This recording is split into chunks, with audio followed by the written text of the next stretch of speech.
उत्पत्ति 16 में हमें हाजिरा के बारे में पता चलता है, जो कि अब्राहम और सारा की एक दासी थी, एक नौकरानी थी। बाद में सारा के कहने से अब्राहम उससे शादी कर लेता है और उसके एक बच्चा पैदा होने वाला होता है, यानी कि वो गर्भवती हो जाती है। अब जब वो गर्भवती हो जाती है तो वो अपनी मालकिन सारा को बहुत ही तुच्छ जानने लगती है और सारा उसे दुख देने लगती है और वो सारा का घर छोड़ करके भाग जाती है। माना जाता है कि वो भागकर अपने मिस्र देश को जा रही थी और उसे यहोवा का एक दूत मिलता है, जो कि मैं मानता हूँ कि यीशु मसीह है, क्योंकि बहुत सारे स्कॉलर्स ये मानते हैं कि वो यहोवा का दूत था जो अपने आप को यहोवा कहता था।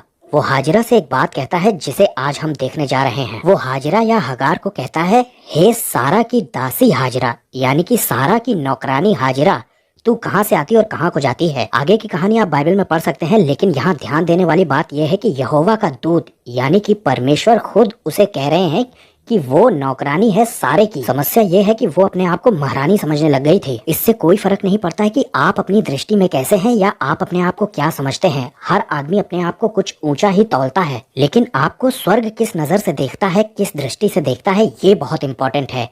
वो अपने आप को महारानी समझ रही थी, लेकिन परमेश्वर या यहोवा का वो दूत उसको सारे की नौकरानी हाजिरा कहकर बुलाता है। आगे यहोवा का दूत उससे कहता है कि अपनी मालकिन के पास लौट जा और उसके वश में रहे। दरअसल ये कहानी हमको अधीनता स्वीकारने के बारे में कह रही है। अगर हम अधीनता स्वीकारते हैं या नम्र होते हैं तो ही हमें आशीष मिलेगी। ये बात बताई गई है कि अगर तुम ऐसा करोगी तो मैं तुम्हारे वंश को बढ़ा दूंगा। सोचिए, अगर हाजिरा लौट कर नहीं जाती तो क्या उसे आशीष मिलती जो परमेश्वर के दूत ने उससे कही थी? बिल्कुल नहीं। अपनी परिस्थितियां बदलने के बाद बहुत से विश्वासी भी घमंड से भर जाते हैं और वो अपने आप को ओवर इवेल्युएट करना शुरू कर देते हैं। वो ये भूल जाते हैं कि परमेश्वर ने उन्हें कहां से निकाल कर कहां पहुंचा दिया, और उसके बावजूद भी वो परमेश्वर के अधीन उस तरीके से नहीं आना चाहते जैसा कि परमेश्वर चाहता है। हो सकता है हम अपनी दृष्टि में बहुत ही टैलेंटेड हों, लेकिन स्वर्ग हमें किस दृष्टि से देखता है ये बहुत इंपॉर्टेंट है। सबसे इम्पोर्टेंट यही है कि परमेश्वर हमें कैसे देख रहे हैं। कहीं गर्भवती होने के बाद हम ये तो नहीं भूल बैठे हैं कि हम सारे की दासी हाजिरा हैं। परमेश्वर दीनों पर अनुग्रह करता है और घमंडियों से भिड़ जाता है।